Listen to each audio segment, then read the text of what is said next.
Okay. Good morning, Mr. Renner. Yeah. I just have 3 questions to ask you this morning. Okay. All right, and I just thought about it in the last 24 hours. Who is your favorite Nigerian president and why? Well, I have two of them. The first will be former President Johnson, because in terms of infrastructure, Yes. only General Gowon has done more, arguably, in terms of infrastructure than President Jonathan. So if you look at the single largest infrastructure project in Nigeria's history to date, Yes. it is the 187-kilometer superfast Abuja-Kaduna Railway. Yes. I think it was built at the cost of, I can't remember, I think, well anyway, the Abuja-Kaduna Railway, that's the largest and most expensive infrastructure project in Nigeria's history till date. He built it.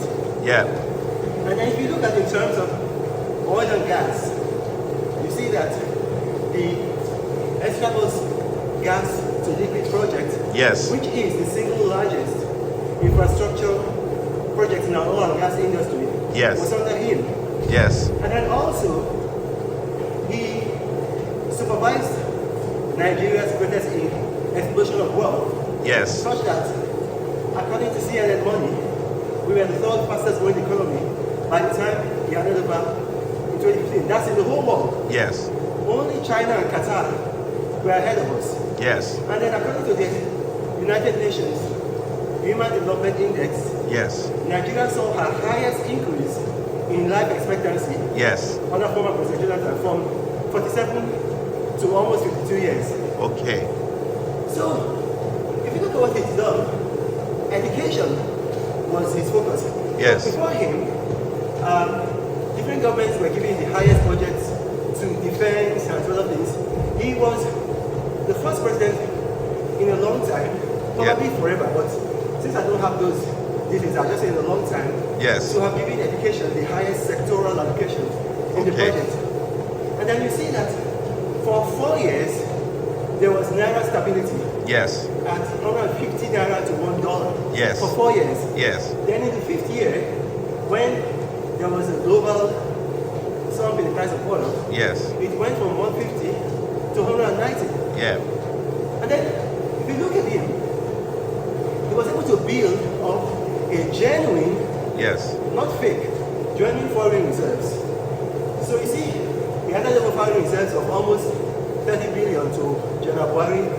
General Buhari lied that he had foreign reserves of 33 billion that he handed over to President Tinubu.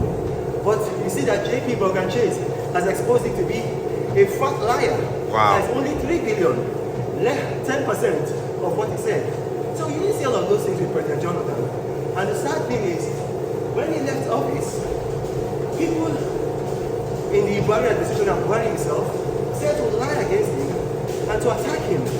And then it turns out that they were more corrupt than his administration, according to Transparency International. Because Nigeria saw her single largest improvement in Transparency International's Corruption Perception Index under former President Jonathan in 2014, when we moved from 144 to 136. Yes. Under Buhari, we went backward. So that's the former President Jonathan. Okay. Then my next best president is former President Olusegun Obasanjo. A lot of people don't realize that Obasanjo is the single greatest living Nigerian. Yes. Because before him, all his predecessors were either killed, oh my shit, this is okay. They were either killed or they were violently removed. Yes. So the first president prime minister was Tafawa Balewa, who was killed by what's his name now? Not Shukwa Katanzi, who was killed by Major. I'll remember his name. Okay. On January 15, 1966. So he was killed, and then he was replaced by General Yeah. Thompson, Johnson, Aguirre, Okay, who okay. was killed July 29, 1966. Brutally as well. Brutally. Yeah. And then he was replaced by General Gowon, who was forcibly removed in July of 1975. Yes. While he was away in Kampala for OAU meeting, he was going to hand over to Idi Amin. Wow. And then he was replaced by Major General Murtala Mohammed, who was killed 6 months later on February 13th, 1976, I think. Yes, 1976. Yeah. And then Obasanjo took over. And Obasanjo was the first leader that we had that was not killed or removed violently. Yes. He handed over to Shagari, civilian, democratically elected president. Yeah. And then between that time and 1999, all Nigerian leaders either died or were violently removed or had an unnatural tenure. Yes. So you had Shagari removed December 31st, 1983 by violence in which soldiers were killed, including Brigadier General Bako. And then Muhammadu Buhari came in. He was removed August 1985, forcefully thrown in jail, replaced by General Babangida, who had to step aside in 1993, August, because of the June 12 riots, replaced by Arnold Shinakom, who was forcefully removed. He claimed he resigned, but he was forcibly removed by Abacha, November 1993. Yeah. Abacha took over and then died in office. We don't know if he was with prostitutes or what it was. And Yeah. then June 8th, 1998. And then General Abdulsalami Abubakar took over. But he didn't have a natural tenure. He Yeah. just stayed for 9 months. So the next person that had a natural, uninterrupted, and unviolent tenure Yeah. was Olusegun Obasanjo. He came back again, Exactly. governed for 8 years, and then handed over. Yeah. And since then, democracy has not eclipsed in Nigeria. Exactly. So for those reasons, he's my second best president. Okay. So, second question, right, is Okay. what are your predictions for this administration, this Tinubu administration? What are you like? What do you think will happen at the end of it? Are you projecting major success or otherwise?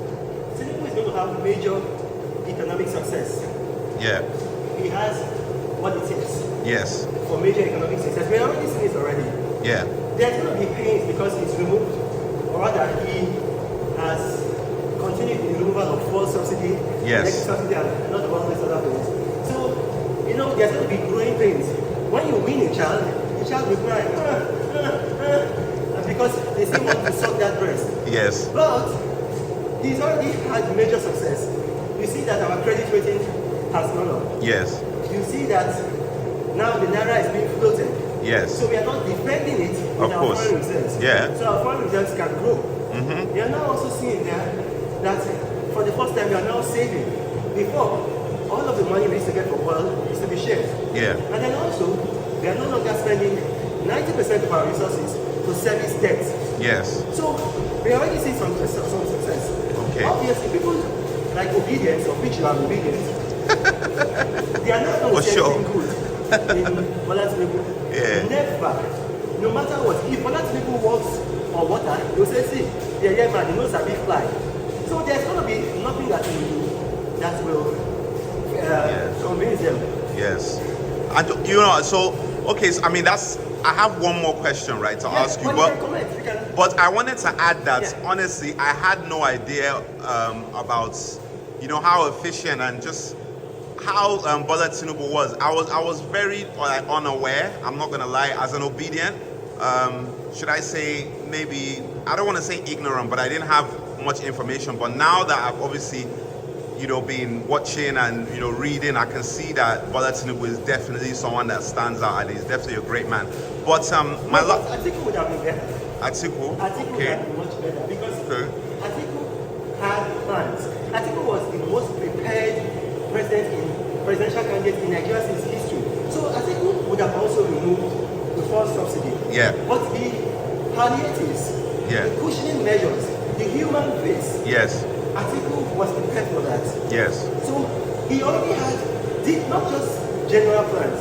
Atiku already had detailed plans. How every citizen with a bank account in Nigeria will get monthly stipends until they can gradually adjust. How vehicles will be introduced using other forms of fuel other than premium motor spirits, which is what we call petrol in Nigeria. So, I think it would have been better. I cannot deny that. No, Peter Obi would have been a disaster. And the reason is this. Nigeria's major problem is dependence on imports. And Peter Obi is the single largest individual importer in Nigeria. Please fact check me. If you are watching, for you obedience, I like to insult. Your mouth was made for insulting. Go and fact check me. Fact check me.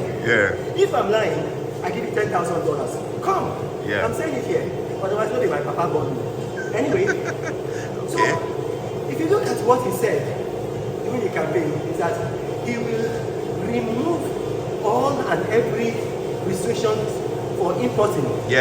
And already our naira was collapsing because of our dependence on imports. And you are saying because you like to trade, you are a trader, not a leader, you will remove all restrictions on importing. It will only favor traders. Manufacturing will collapse. But obedience are not objective. They are blinded by ethnicity and religion. That's all. They cannot see reason. There is nothing you will tell them. If you say what they don't agree, they will insult you, your father, your grandfather. If you were somebody that used to support them before, and you now suddenly see, well, it's not really quite like that. They attack you. They attack you. Okay, so I mean, my last question right now is: there's one thing that I definitely admire about you. Is your consistency. You're very consistent, and I've definitely taken that on board in my own life. What motivates you to be consistent? I will die and give an account of my life to my Creator. Wow. Well, thank you so much, and have a brilliant workout. You're welcome. See you later. But Reno travels all around the world. I hope you get inspired about what you see. Apostle of greatness, Reno is a master. Only one man against the whole world in large. Fighting with the monsters, poverty I can't stand. That's why Reno is